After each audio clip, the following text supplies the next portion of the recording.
Good afternoon, everyone, especially to our resilient professor, Dr. Jill. I'm the last reporter of Book 1, Group 2. Our title, Becoming a Multiplier. I'm your reporter, Jeneline Bunyal. What do you mean when you say multiplier? It is a person or thing that multiplies. It refers to a quantity by which, in a given number, the multiplicand is to be multiplied. In economics, it says it is the factor by which the return deriving from an expenditure exceeds the expenditure itself. From a multiplier assumption, how would you approach this differently if you believe people are smart and can figure it out?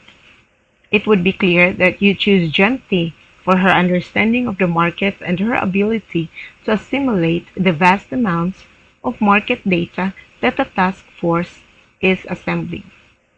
You would let her know that she was representing the entire division, that she was fully responsible for implementing the task force outcomes. It is recommended she come to meetings armed with data so she can weigh in on the issues and think on her during the debates.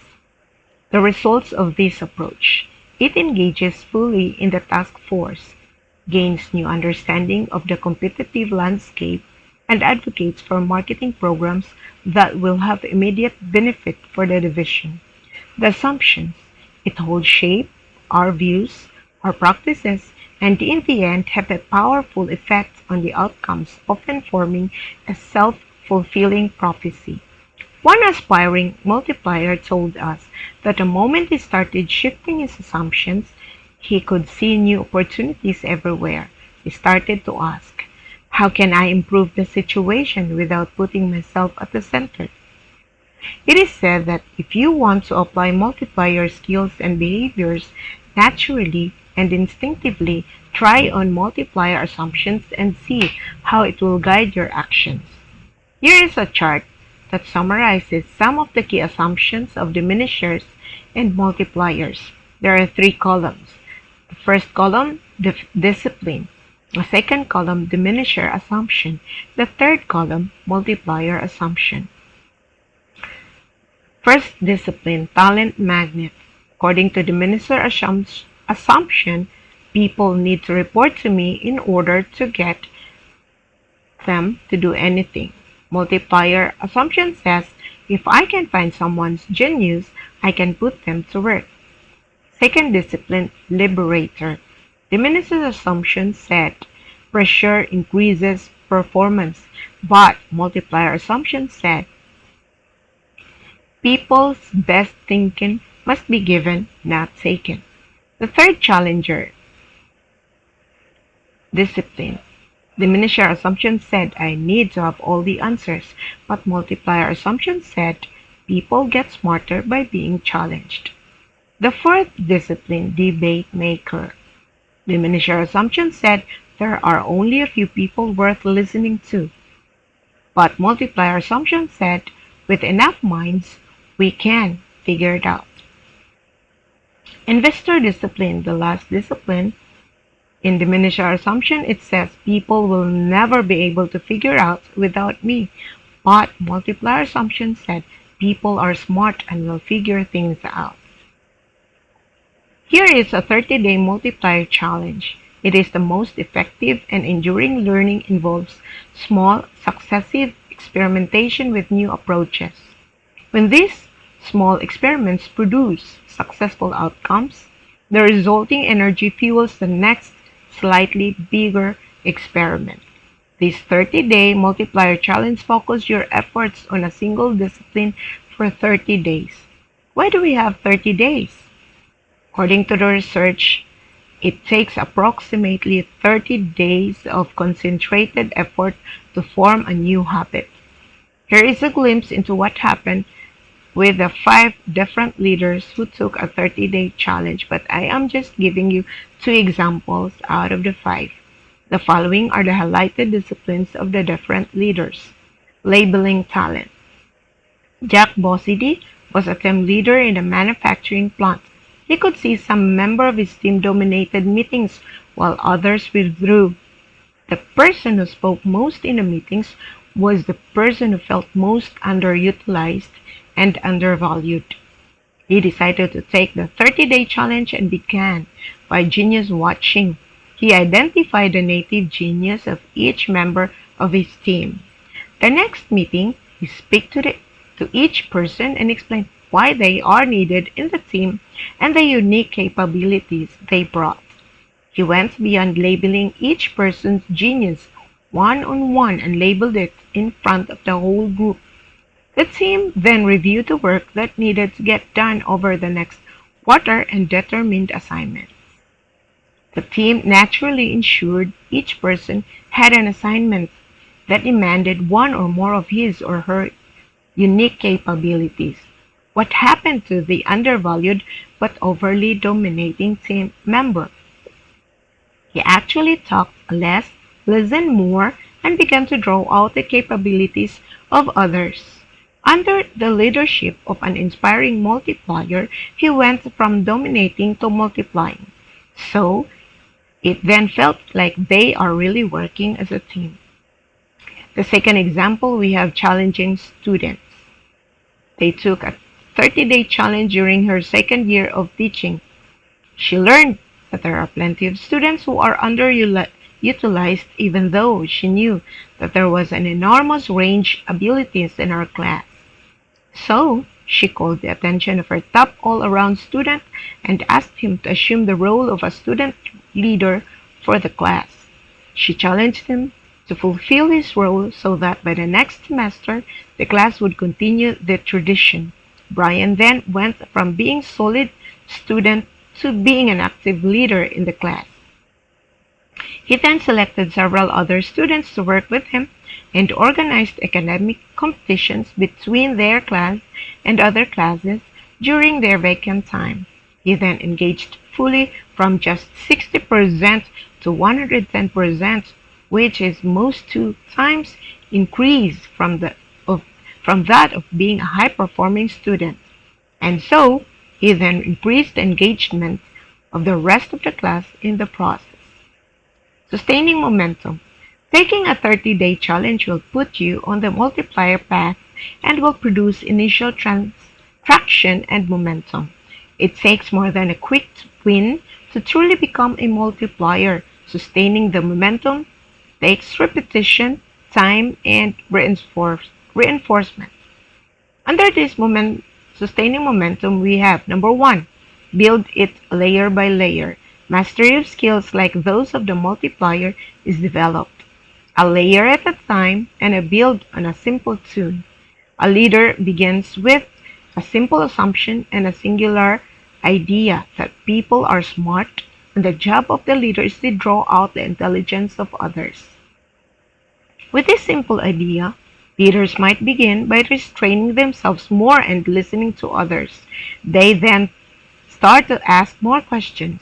By so doing, they become skilled in asking questions that will challenge the underlying assumptions of the organization. They then use these questions to seed and establish challenges for the organization.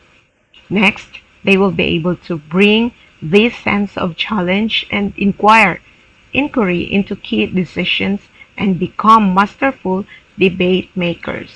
So, by adding these skills layer at a time, they will achieve mastery and have a powerful effect on others. And while new skills are introduced and orchestrated in a leadership gestalt. Second, stay with it for a year.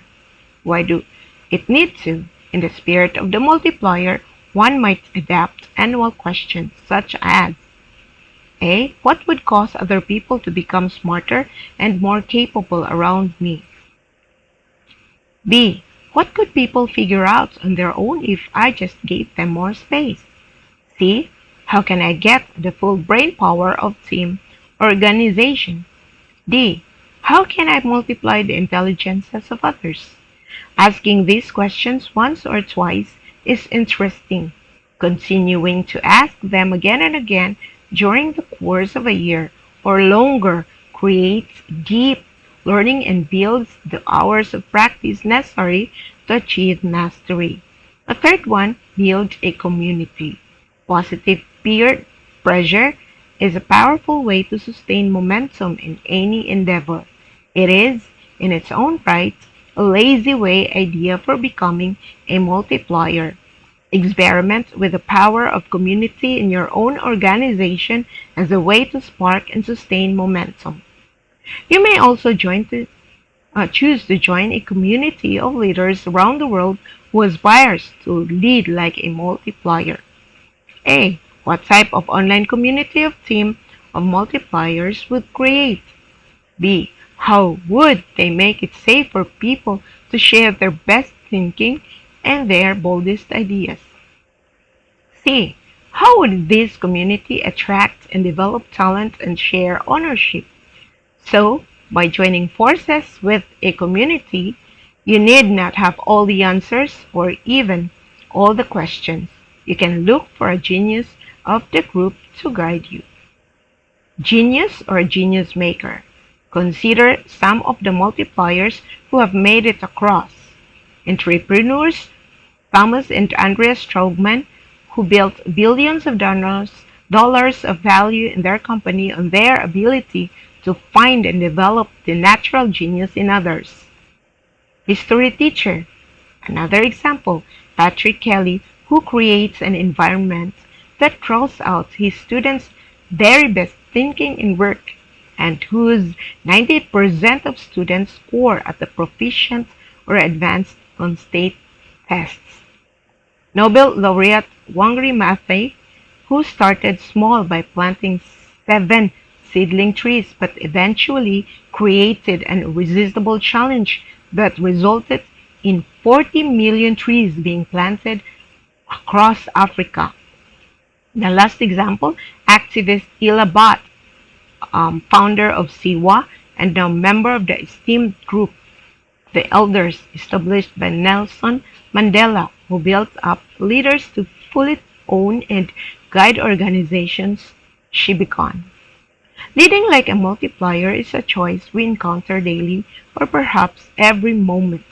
What choices are you making? Is it possible that the choice you make about how you can lead and impact, or not just your team, or even your immediate sphere of influence, but generations to come? A single accidental diminisher turned multiplier could have a profound and far-reaching impact in a world where the challenges are so great and our full intelligence underutilized. To sum up with our report, Book 1 Group 2, here is the summary. Use the right principles and tools and attain maximum results with just the right amount of effort. Accelerators. Work the extremes. Assess your leadership practices and then focus your development on the two extremes. First, bring up your lowest low, and second, take your highest high to the next level. Second, start with assumptions. Adapt the assumptions of a multiplier and allow the behavior and practices to naturally follow. If I can find someone genius, I can put them to work. People's best thinking must be given, not taken. People get smarter by being challenged. With enough minds, we can figure it out. People are smart and will figure things out. The last one we have here, the 30-day